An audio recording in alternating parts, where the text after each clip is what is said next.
Some of the most important discoveries, inventions, and innovations within a field come from people who are trained in a much different field and who have an outsider's approach. Louis Pasteur was a classic example of this. He was trained as a chemist and mineralogist, so he brought a much different way of thinking to the subject of medicine and germs, a method that was infinitely more creative. Albert Einstein was a complete outsider. His two most important discoveries came when he was working at the Swiss Patent Office.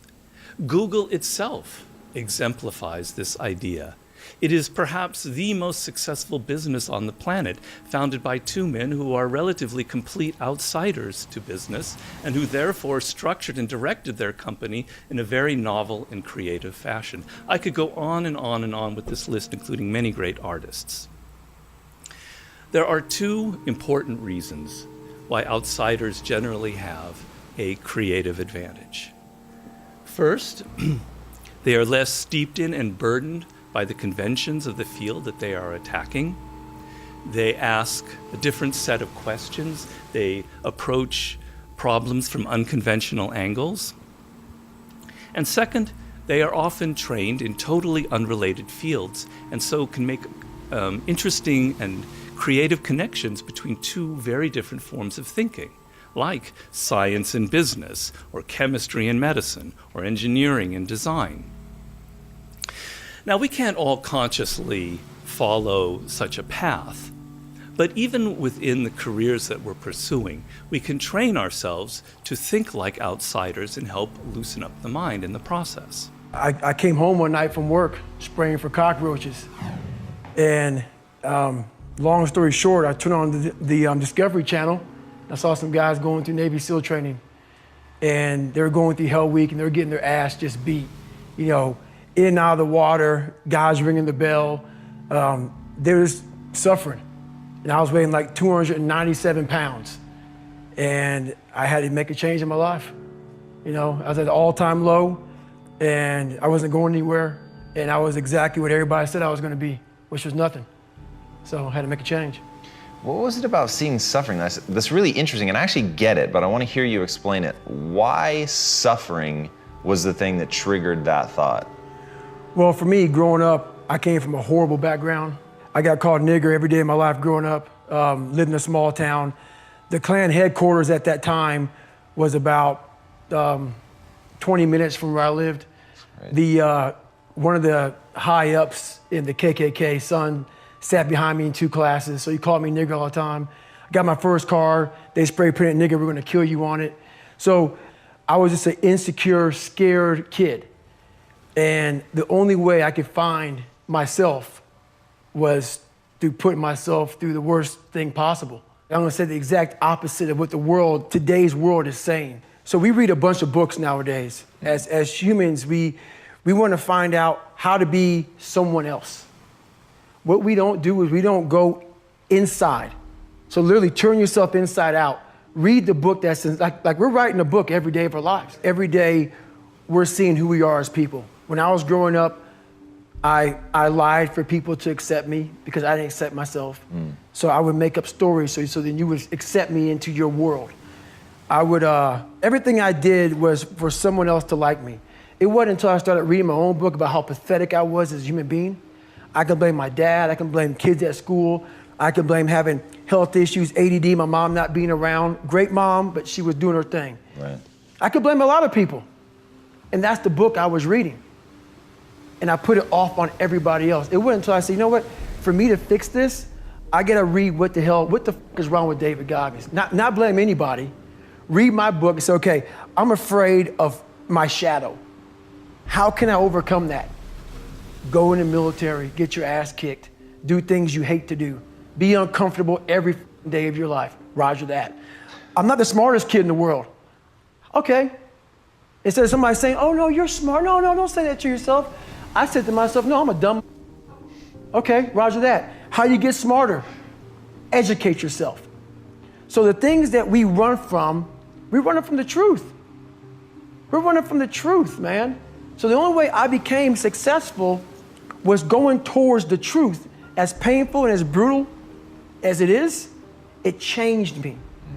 It allowed me to become, in my own right, who I am today. I'll never forget a recent experience.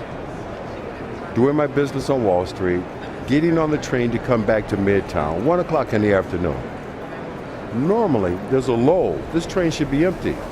But on this day, the train was full.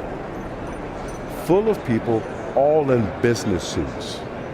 A guy recognizes me, comes over and says, "Hey, are you Chris Gardner?" We started talking. Turns out I'm in a car with the first wave of the 55,000 people who had just been laid off by Citibank. And I noticed something. Everyone's holding a box. You've seen the boxes, you've seen them on television. They've got their house plant, their coffee mug, the pictures of their kids. And they're all going home. They're all going home to tell their wife, their husband, their children, and the landlord they don't have a job. I began to share with this young guy that, well, you know what? Yeah, you lost your job, but you haven't lost your skills, your talent, or your expertise. What we've got to do now is create opportunities where the skill, talent, and expertise can be transferable. Creating an opportunity and looking for a job are two different things. This could be prime time for pushing your button, rather, finding your button.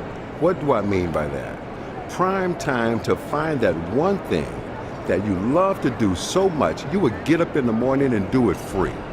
Prime time to find that one thing that the sun cannot come up soon enough in the morning because you want to go do your thing. This could be that time in your life. You got to work your butt off.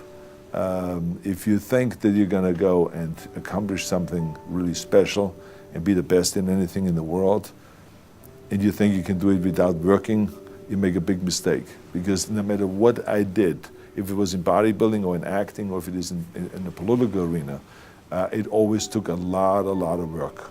And you got to put out, and you got to, sometimes make a lot of sacrifices. Notice, if you're not willing to work hard, forget about it. So there's another rule that is very important. Why do you prioritize sleep so highly? Just curious of what makes you so committed to that and the science behind it. Thank you for all you do. I find that I'm slower when I'm fatigued. So I find myself drifting. I have more symptoms of what we'll call ADD. So that my attention just drifts. And then I find I'll read a sentence or whatever and be like, God, I have to reread the sentence like 10 times. So that was just going, whoa.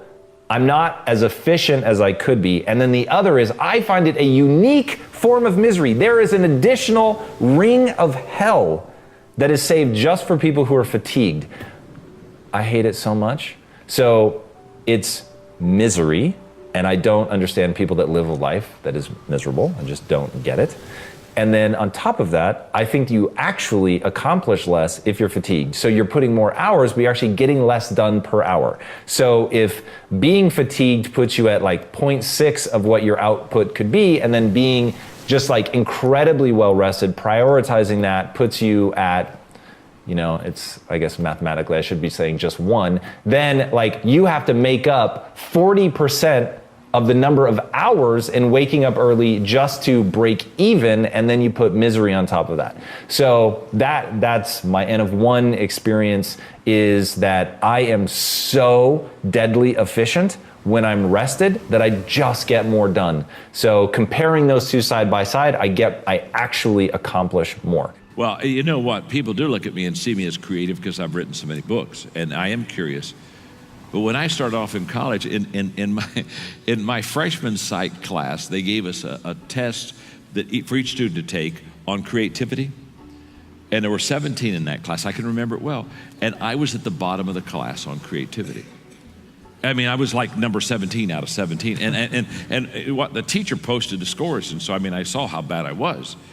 And then I really felt bad, not only because I wasn't creative, but I was going to go pastor, I was going to go into ministry, I was going to teach, I was going to do sermons. And then I got to thinking to myself, I'm going to be another boring preacher. And that just gripped me. I thought, oh, this is going to be awful. I'm going to bore people all my life, you know what I mean? And then I'm going to ask them to pay while they hear me. I mean, this is an awful deal. So, and so 2 things I did. And I talk about it in the book. One is I started filing. I started taking thoughts and quotes. And the reason I started doing that is I thought, if I'm not going to be good at what I say, I need to quote somebody that is good. And so I started filing things that other people would say. So I'd go around and I'd say, well, Ken said, you know what I mean? And Joe said, and Susie said. And so that at least I would be a little bit more interested. And that's how it started. But the big breakthrough I had was, and this will help everyone. How many of you would like to be more creative? Let me see your hands, okay? How many of you would like to just absolutely have an imagination that just took you to a new level? You know what I'm saying? Okay. How many of you already have that because you're on drugs? Okay. Well, here's the key. This will work for you. I promise it'll work for you because it worked for me. I made a major change in my early 30s from just having answers and being a leader that just had to cast vision, show everybody what I was doing and where we were going. And I started asking intentional questions. And I became a person, I ask questions all the time. Every day I ask questions. And I have found just asking questions will take you on exciting journeys more than anything else. You excel in that, Ken. I've watched you over the years. You'd excel really in that. But for my early years, I didn't ask enough questions, and so therefore, I didn't get enough ideas and thoughts from others. So when people say, I want to be more creative, what's step one? Step number one is ask more questions. Just go to people and start asking questions. It's amazing what you'll learn. You've lived a life dominated by doubt and fear. How do you step into bravery? Step. That's how you step into bravery. Step. Take the step. Step aggressively towards your fear. And that step towards your fear is the step into bravery. Because we're scared of what we don't know. And there is only one way to learn and to know, and that is to confront that fear. You have to step, you have to go. And this simple action, this simple attitude, it answers so many questions. So many questions. How do you get to the gym every day? You step. You go. How do you change your diet? You step. You go. How do you overcome fear of failure or fear of success or fear of fear itself? You step. And how do you face the fear of the unknown? You step. Don't wait anymore. Don't think anymore. Don't plan anymore. Don't contemplate anymore. Don't make any more excuses or justifications. Don't rationalize anything else. No, no, and no. Instead, be aggressive. Take action now. And what is the first action that you need to take? What's the first step you need to take? The first step you need to take is just that. Step. ESPN called me. They did a story on me this past summer, but they called me one day, and I picked up the phone. They said, is this Inky Johnson? I said, last time I checked, I'm Inky Johnson. They said, is this the same guy that said if you could change what happened to you, you wouldn't? I said, absolutely. They said, it's our understanding the game of football meant the world to you. I said, at one point, it did. They said, it's our understanding that your family was banking on you making it to the NFL so they can have a better way of life. I said, yep, that's correct. They said, we're coming to see you. I said, all right, cool, come on. They said, but we don't want to see you in Atlanta. We want to see you in Neyland Stadium on the exact yard line where your life changes. The same time of day. The only thing that won't be present is Air Force's team. So, all right, cool. And so they take me to Neyland Stadium, they put me on the exact yard line where my life changed. They said, now tell your younger self why you wouldn't stop your injury if you could. If you could be in the NFL right now making millions of dollars, tell your younger self why you wouldn't change that situation if you could. And I say the reason I wouldn't change it, believe it or not, it has nothing to do with me. Like on a personal level, he thought I was gonna say, because of the man that I've become, the perspective that I've acquired, my faith has been fortified. He thought I was gonna say something like that. I said, no, it has nothing to do with me. It has everything to do with the lives that have been affected by the result of the process and the thing that I represent in the world. What my spirit represents, when somebody see me, they think perseverance. What my spirit represents, when somebody see me, they think don't quit. What my spirit represents, when somebody see me, they think that's a quality individual right there. What my character represents in the world. And every single day we're putting something out like that represents something. When people see that, they think it's a thought that comes to the mind. When he said gold standard, he gave me that, I felt a certain type of way. When he gave me the gold standard, I felt a certain type, I felt different. Gold standard, I felt like that went with me. Because I think in what I do, the line of business I'm in, I'm the gold standard. Because I don't compromise. And every single day, I'm gonna give you my very best. You can bet your bottom dollar. Every single day, I'm gonna bring that gold standard to life. And I'm not just bringing it in one aspect of life. I'm bringing it in every single aspect of life. I'm not gonna be one of these people in the world that's a public success, but they're a private failure. Meaning they give everything they got to one aspect of life, but the other areas, they lack off. No, I'm gonna give every single thing I got to every aspect of my life because I represent something. When people see me, they think something. Whether that's character, never giving up, never surrendering. And the thing that we can never do is forget what we represent. Because that's how guys end up under a bridge on a cardboard box sleep. They forget what they represent when life hits them with adversity. My only charge for you, never forget what you represent.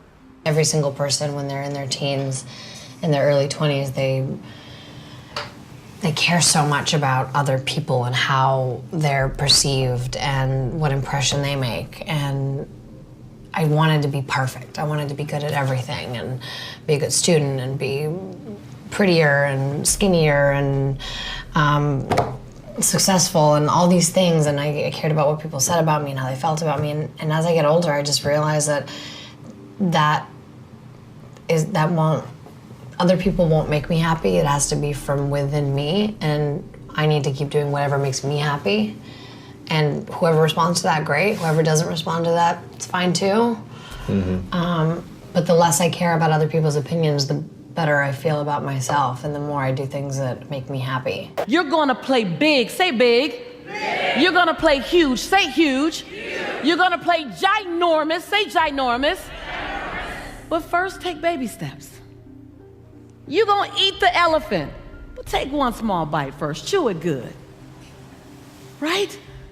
We want so much so fast. My grandmother says baby, she starts every sentence with baby. I'm sure it's because she cannot remember all of our names. She said, baby, the best things you'll ever have from grandma will never come from the microwave. They always come from the oven. And I was like, I think somehow she's trying to give me a lesson here. And I realized that the best things that you're gonna create are gonna take time. Build it on cement, not sinking sand. You're gonna get tons and tons and tons of tools here. And you're gonna wanna fast forward. But when you fast forward, you build it on plexiglass, you build it on styrofoam, you build it on wood, you wanna build it on cement. Your dream is important enough to outlive you. Yes, yes? And so I realized that you can't Google download resiliency. You can't Google download tenacity. You can't Google download forgiveness. There are some of the best qualities and characteristics that's gonna take you a long way that you need to invest time in and energy in and intention in. You don't just get patience. I want patience, I'm waiting for patience. Somebody's gonna piss you off tomorrow. And now you get to test if you have patience. I realized that as I wanted to develop me, I had to be willing to climb, and I wanted to get to the top, and there's no elevator to the top. I gotta do my squats. I gotta work on my quads and my hamstrings and my calves, because I gotta climb to the top. We gotta climb. You need to bet on your strengths and don't give a about what you suck at. You're gonna, way too many people in this room are gonna spend the next 30, 40 years of their lives trying to check the boxes of the things that they're not as good at, and that you're gonna waste a load of time and lose. I highly recommend auditing yourself, or if you have no empathy or EQ or self-awareness, then find somebody in your family or friendship that does, and let them tell you who you are. And once you believe that, either for yourself or someone else told you, go directly all chips, all into that, because that is the only possible way, in my opinion, watching from the outside, that is, let me rephrase, that is a very highly likely way of over-indexing, because the truth is, if you want to be an anomaly, you've got to act like one. You know, like, and so that's it, that's what I got. So thanks for having me. First of all, you have to treat yourself like you matter, because if you don't, then you don't take care of yourself, and you become vengeful and cruel. And you take it out on people around you, and you're not a positive force. None of that's good. So you suffer more, and so does everyone around you. And there's a malevolence that enters into it. None of that's good. So that's what happens if you don't treat yourself like you matter. And then, well, what happens if you don't treat other people like they matter? Well, you lie to them, you cheat them, you steal, you enter into impulsive relationships with them. They can't trust you. That doesn't go anywhere. They don't like you. You end up alone at best, and maybe like incarcerated at worst. Like, that doesn't work. And so you watch the people around you who thrive, regardless of what they say, they act out the proposition that everyone matters. And then you have a functional society. And I think, okay, well, if when you act out the proposition that everyone matters, you have a functional society, maybe that's evidence that that proposition is true. It's like, I think it's true. Whether it's personal or people around me, when you see people that are positive, that look at something good and something bad that took place, they move along in life faster, they're better, and people want to be around these people. I mean, too often people gossip. The one gossip person wants to be around the other person that gossips. But they don't realize when you gossip, you're saying something you heard about somebody else. You're telling everybody, what if part of it was wrong? You're gonna go out and tell every person you told this, oh, I'm sorry it was wrong, tell everybody you told, it's not gonna happen. So it's things you learn about. Don't gossip, don't belittle people if you don't have to. God, please don't. Try and look at the positive angle. What good could come out of something?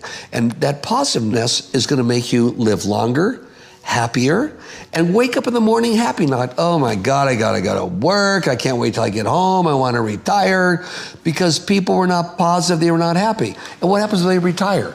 They hate their job, they retire, 3 or 4 years later they're dead because they have nothing to do.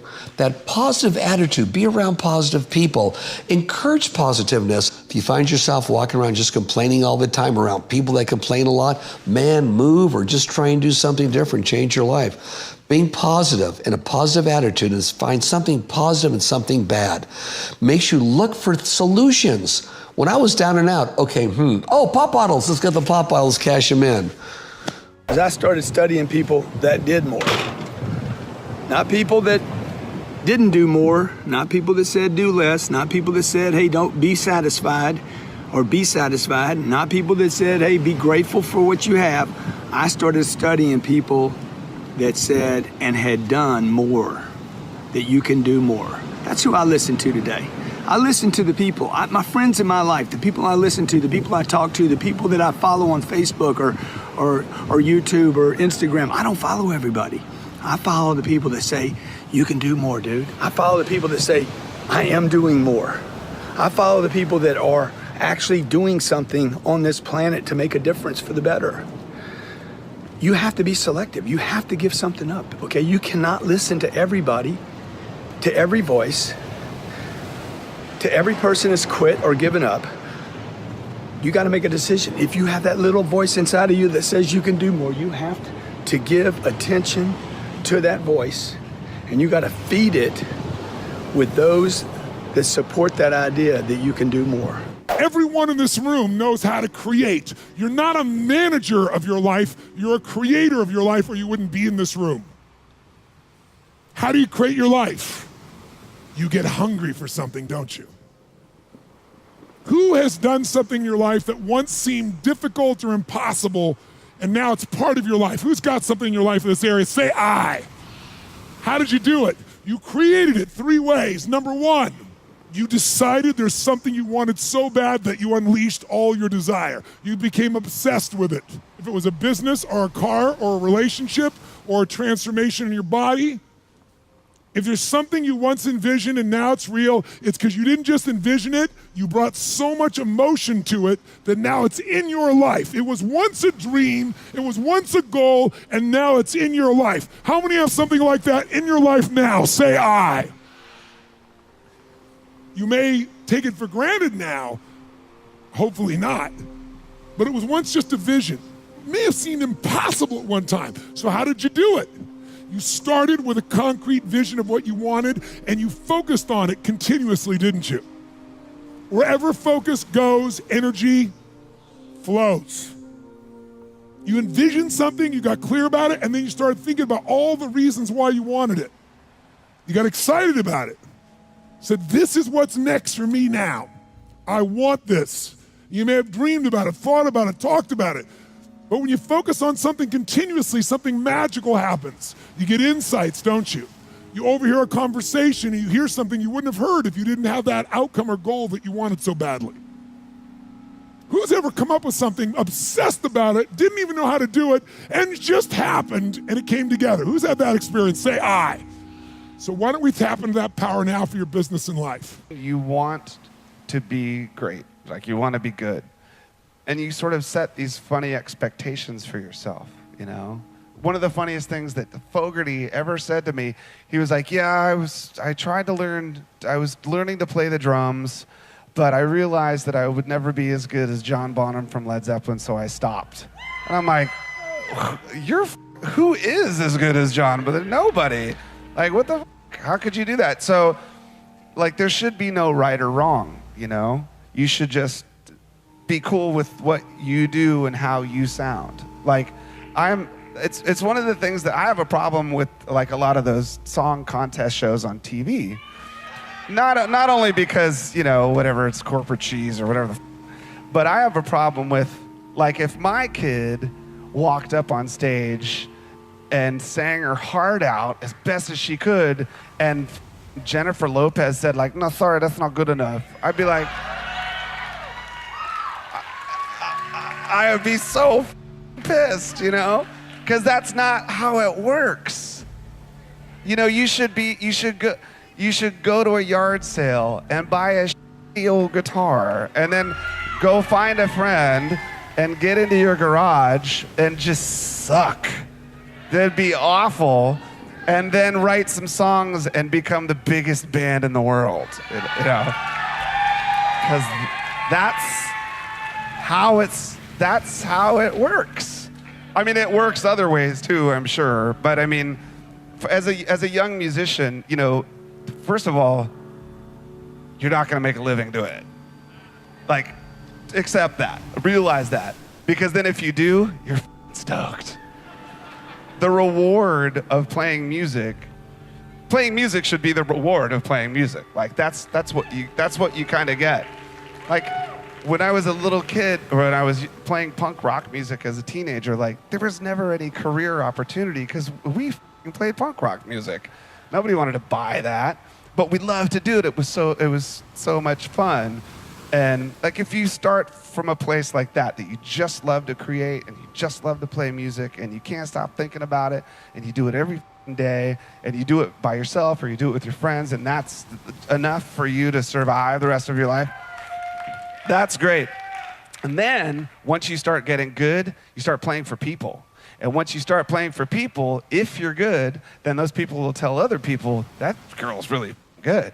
So then all of a sudden you're playing to all these different people, and that to me is the most important thing. When it's you on stage and people are seeing, when people see another person doing that, it's really inspiring. Like, it's cool to see a human being jamming. That's great.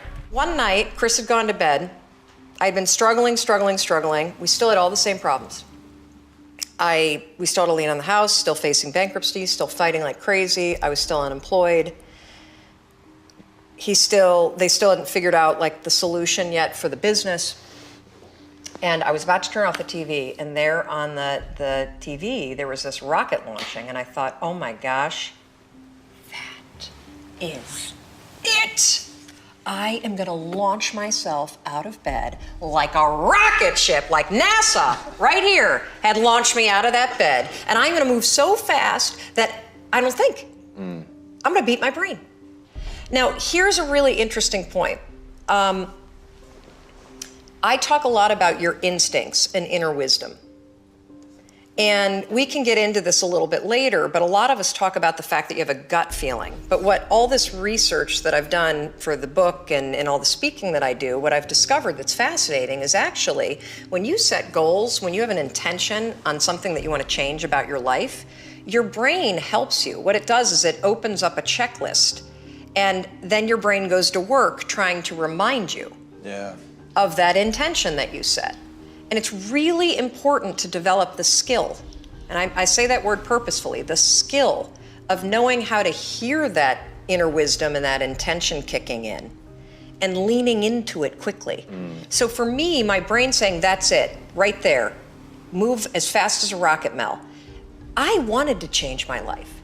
And I think most people that are miserable or that are really like dying to be great and dying to have more, we want to change. We want to live a better life. We want to create more for our families. We want to be happier. The desire is there.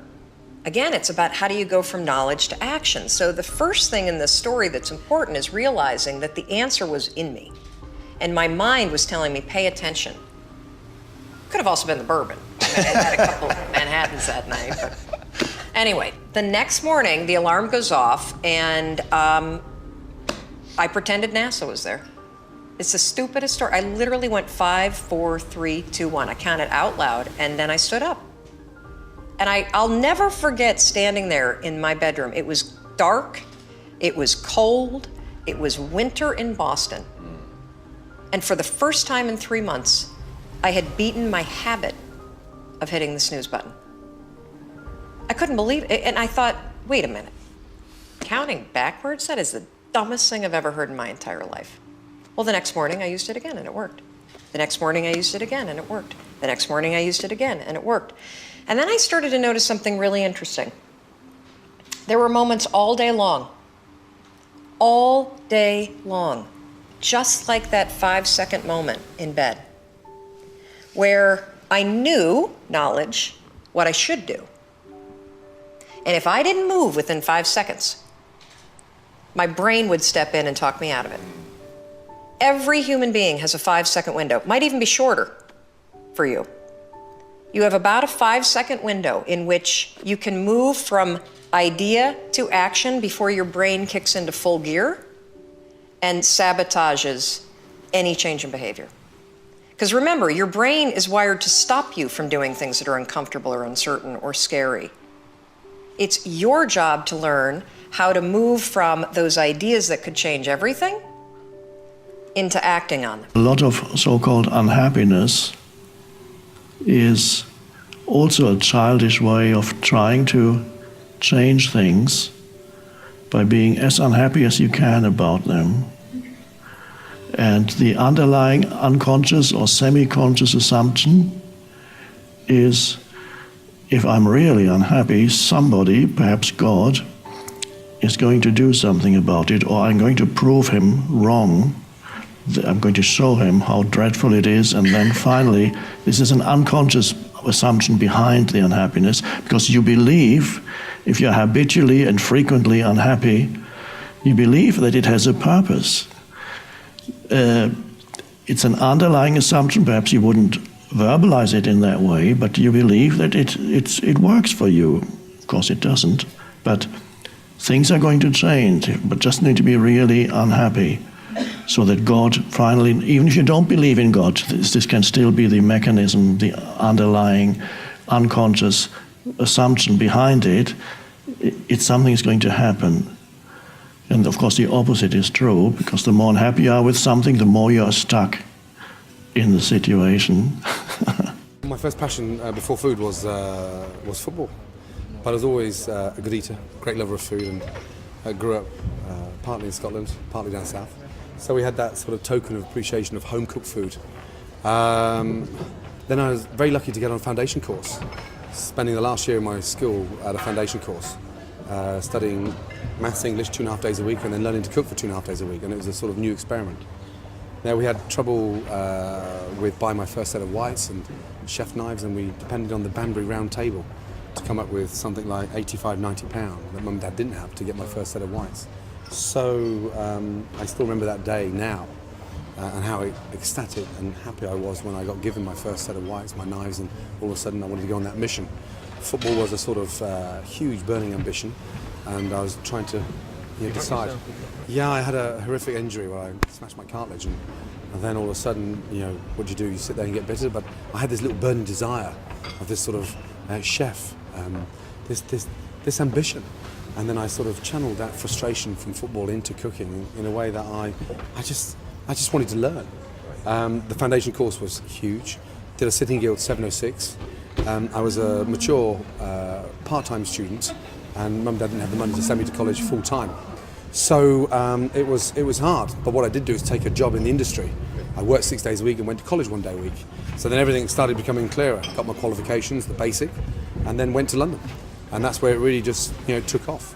Whether it's a world champion boxer, a basketball player, a track star, a horse, even animals, I find out that this Mark Spitz, for an example, he's a world champion.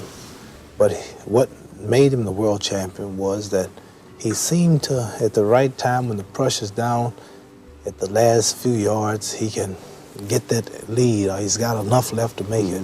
I fought Ken Norton, my last fight. The fight was even up until the last round, but I had something that he didn't have, although I'm much older, and that was the last-minute kick. What's that last-minute kick? Is that something? Just the stamina, the strength, it's more than training, the mental capacity, to realize what's involved and how important it is to make your body do something that's really too tired to do. Your mind makes you do it. Mark Spitz, this Olympic track star I was mentioning, he wasn't that much greater than all the people in the world, but sometimes he won by just that much. And the champion is just one who can come out at the last minute and close the show. As I say, the star closes the show. A 14, 15-round fight, and it's even, and usually this champion, you can depend on him to come through at the last few seconds and find some energy from somewhere. Is it discipline? Or not only that, it's mental and physical. His body's in physical shape to do it, plus mentally too. He's got himself in condition where both fellas may be, sometimes the will can outdo the skill. And sometimes a fella's will is stronger than the man who's actually better physically, and the determination and weakens the other man, just to see him so determined. Yeah, I believe in manifestation. I believe in, putting a rocket of desire out into the universe, and you get it when you believe it. You get it when you believe you have it, and that's the key. Is like people still, they sit around going, when's it going to come, when's it going to come, when's it going to come, when's it going to come, and that's the wrong way.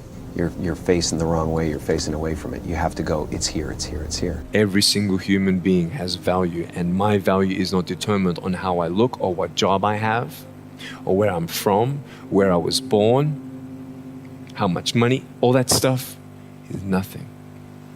So many teenagers, tease each other for how we look, and I tell the teenagers, do you think that I'm cool enough to be your friend? They're like, yeah, of course. I said, but I have no arms, no legs. They said, doesn't matter. I said, really? So it doesn't matter that I have no arms, no legs? I said, no, it doesn't matter. I said, then actually, if it doesn't matter, then why do we kill each other with our words if it actually doesn't matter? Why do we look ourselves in the mirror and see ugly instead of valuable? I want to ask you today, what are you looking for? If I gave you $1 billion, would you be happy? If you gave me $1 billion, I'd be very happy. But then if my mum dies tonight, am I happy? No. With all the money in the world, I'll never be happy. Why? Because money is something that cannot heal the soul. I don't make notes. I react very instinctively to everything. I'm a great believer in traveling a great deal. I don't believe in meetings. More than 2 people in a meeting is too many.